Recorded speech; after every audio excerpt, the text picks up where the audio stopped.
నమస్కారం మాస్టర్.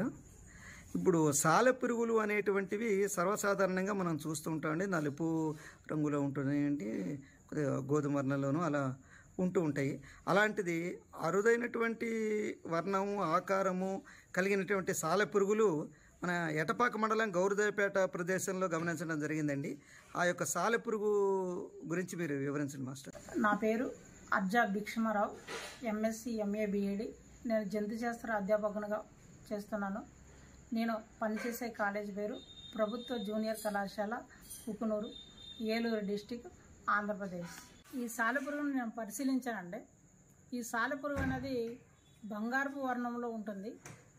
ఇది అరుదుగా కనిపించే సాలెపురుగు. ఇది యూరోపియన్ కంట్రీలో కనిపిస్తుంది, ఉత్తర అమెరికా కంట్రీలో కనిపిస్తుంది.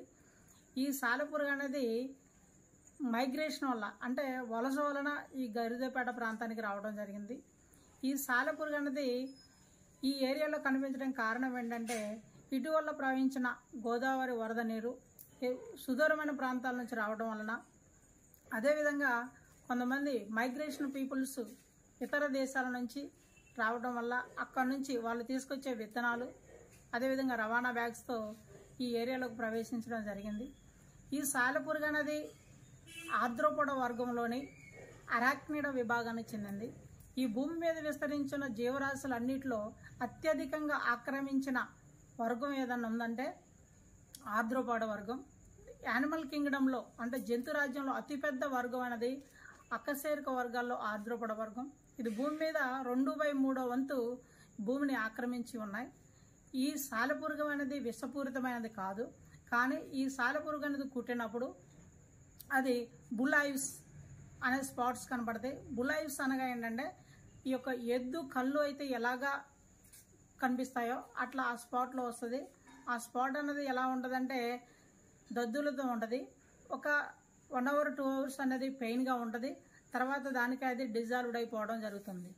ఇటువంటి సాలెపురుగులు ఇది ప్రమాదమైనది కాదు, కానీ ఇటువంటి సాలెపురుగులు భూమి మీద 170 ఎరానియా జాతులు ఉన్నాయి. ఈ 170 ఎరానియా జాతులో కొన్ని విషపూరితమైనవి ఉన్నాయి. ఈ విషపూరితమైనది వీనం అనే విషాన్ని వెదజల్లుతాయి. అటువంటి విషపూరితమైన సాలెపురుగులకి మనం కొంచెం దూరంగా ఉండాలి.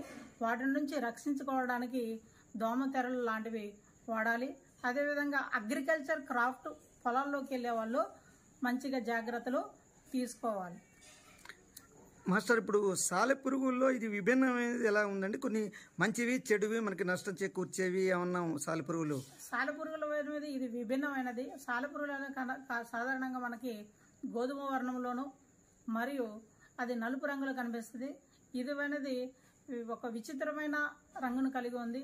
ఏ రంగు అది అంటే బంగారపు వర్ణం లాంటి రంగు. ఈ బంగారపు వర్ణం లాంటి రంగును కలిగిన ఈ సాలెపురుగులు యూరోపియన్ కంట్రీలో ఉంటాయి. యూరోపియన్ కంట్రీలో దీన్ని ఏమంటారంటే, దీన్ని గార్డెన్ స్పైడర్గా పిలుస్తారు. ఇది అంటే యూరోపియన్ గార్డెన్లో ఉంటుంది.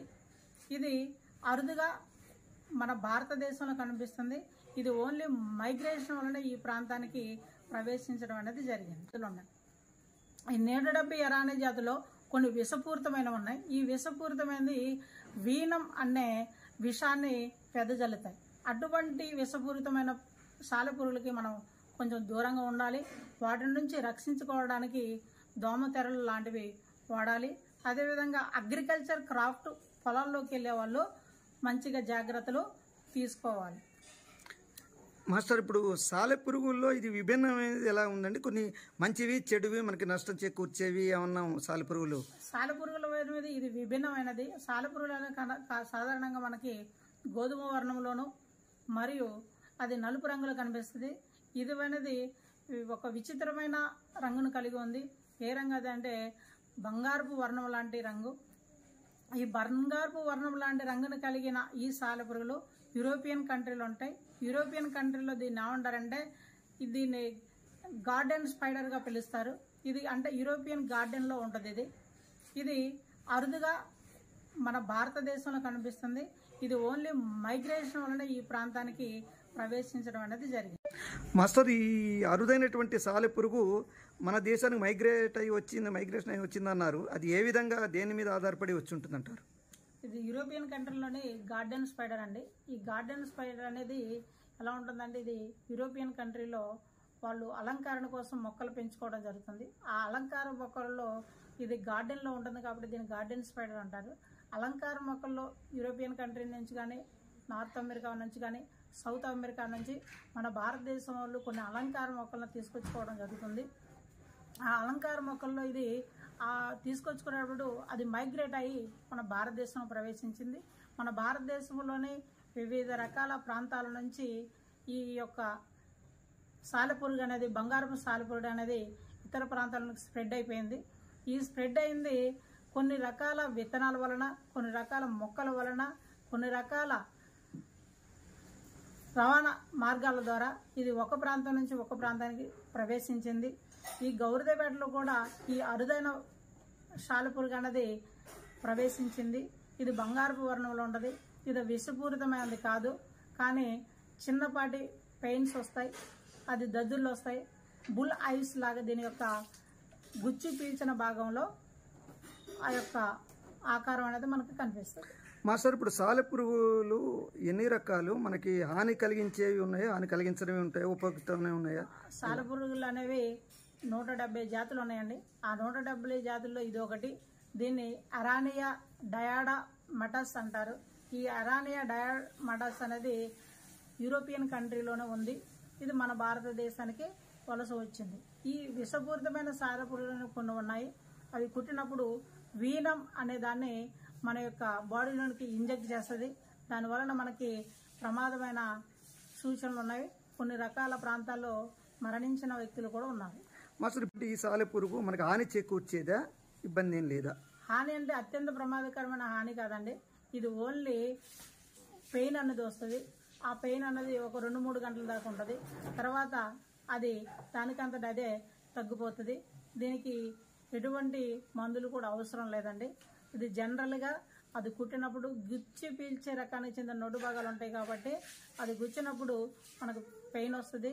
అది బుల్ ఐవ్స్ లాగా ఆ స్పాట్స్ మనకు కనిపిస్తాయి. బుల్ ఐవ్స్ అనగా అవి యొక్క ఎద్దు యొక్క కళ్ళు అయితే ఏ విధంగా కనిపిస్తాయో ఆ స్పాట్ అన్నది, ఆ గుచ్చిన ప్రాంతం అన్నది ఆ ఆకారంలో కనిపించడం అనేది జరుగుతుంది. దాన్ని బట్టి మనకి ఈ యొక్క యూరోపియన్ స్పైడరు మైగ్రేషన్ వలన వచ్చి ఈ ప్రాంతంలో ఉన్న వ్యక్తుల్ని కుట్టిందని చెప్పొచ్చు. ఆ స్పైడర్ పేరు ఏంటంటే అరానియా డయాడా మటస్. మాస్టర్, ఇప్పుడు ఈ సాలెపురుగు ఇక్కడ మన దగ్గర దేన్ని ఆధారంగా చేసుకొని నివాసం ఏర్పరచు? ఇది అనేది మొక్కల పైన నివాసం చేస్తుందండి. ఇది ఇళ్లకు ప్రవేశించదు. వీటికి కావలసిన ఆహారం అనేది వృక్షాల పైన ఆధారపడి ఉంటుంది. ఇది చిన్న చిన్న కీటకాలను కూడా ఆహారంగా తీసుకుంటుంది. మాస్టర్, కొన్ని క్రిమి కీటకాల వల్ల భూమి సారవంతం అవుతుందంటారు. అలాంటిది ఏమన్నా మనకి దీనివల్ల ఏమన్నా? ఈ భూమి మీద ఉన్న ఆర్ద్రపడ వర్గంలోని కీటకాలలో మనం చూసినట్లయితే కొన్ని ఉపయోగకరమైన కీటకాలు ఉన్నాయి, కొన్ని ఉపయోగకరమైన కానివి కూడా కీటకాలు ఉన్నాయి. ఉపయోగకరమైన కీటకాలు మనం చూసినట్లయితే బాంబిక్స్ మోరి పట్టుపురుగు, లాక్సిఫర్ లక్క, అదేవిధంగా హనీబీస్, ఎపిస్ ఇండికా, ఇవనేది ఉపయోగకరమైనవి.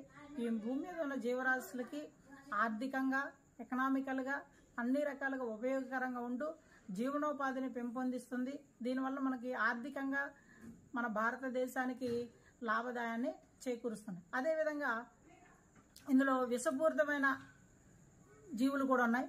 అదేవిధంగా కొన్ని రకాల వాహకాలు ఉన్నాయి. అంటే వాహకాలు అంటే ఏంటంటే ఇవి విష ప్రభావాన్ని చూపివి కానీ వాటి మీద జీవించే జీవరాశులు అనేది వాహకాలుగా పనిచేస్తుంది. వాహకం అంటే ఒక ప్రాంతం నుంచి ఇంకొక ప్రాంతానికి రవాణా చేస్తుంది. ఈ ఆర్ద్రపడ వర్గానికి చెందినది పరిశీలించినట్లయితే హౌస్ ఫ్లై ఈగ. ఇది ఒక వెక్టర్. కలరా, డయేరియా రావడానికి ఈగ అనేది వాహకం. అక్కడున్న పదార్థాల మీద వాలి వేరే రకాల ఆహార పదార్థాల మీద వాడుతుంది. దాన్ని భుజించిన మానవులకి కలరా, డయేరియా లాంటి వ్యాధులు ఈ వర్షాకాలంలో రావడం అనేది జరుగుతుంది. కాబట్టి ఈ ఆర్ద్రపడ వర్గంలో ప్రమాదకరమైనవి ఉన్నాయి, ఉపయోగకరమైనవి ఉన్నాయి, ఉపయోగకరం లేనివి కూడా ఉన్నాయి. సాలెపురుగు కూడా ఈ వర్గానికే చెందినటువంటి ఆర్ద్రపడ వర్గం అరాక్నిడా విభాగానికి చెందిన జాతి. మాస్టర్, ఇప్పుడు మలేరియాను బోధకాలు అంటుంటారు, వాటికి మలేరియా అన్నది ఆర్ద్రపడ వర్గానికి చెందిన జీవి వలన వ్యాపిస్తుంది. కానీ అది ప్లాస్మోడియం వైవాక్స్ అనే జీవి వలన వస్తుంది. చాలా మంది మలేరియా జ్వరం అంటే దోమకాటు వలన వస్తుంది అనుకుంటారు. ఈ ప్లాస్మోడియం వైవాక్స్ అనేది దోమకాటు వలన, అంటే మలేరియా వ్యాధి అనేది దోమకాటు వలన వస్తుంది. కానీ ఆ మలేరియా వ్యాధికి కారణమైన జీవి ఏంటంటే ప్లాస్మోడియం వైవాక్స్.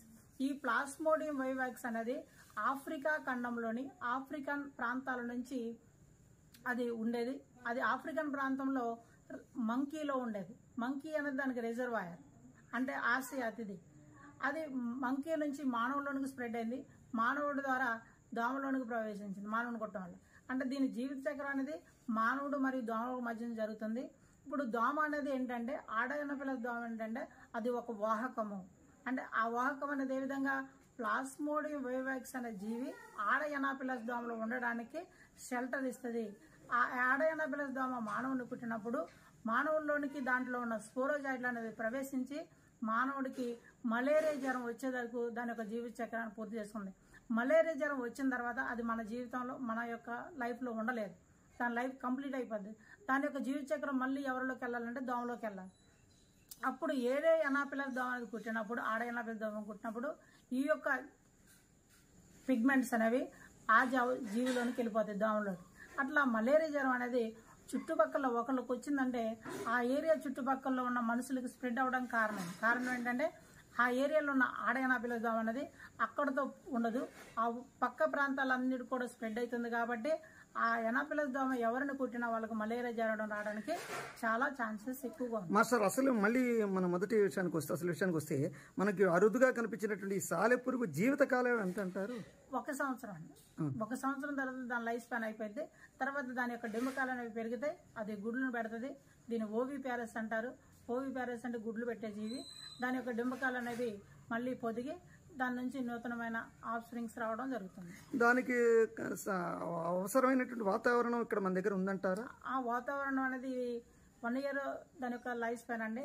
ఈ వాతావరణం ఏంటంటే చల్లటి ప్రాంతాలలో, తర్వాత చెట్లు అనేది ఎక్కువగా ఉన్న ప్రాంతాలలో ఆకుపచ్చని మొక్కల పైన ఇది జీవనోపాధిని సాగిస్తుంది. Okay master, thank you master. E24 వెలది న్యూస్ ఛానల్ అందరూ చూడండి, లైక్ చేయండి, షేర్ చేయండి, సబ్స్క్రైబ్ చేయడం మర్చిపోకండి.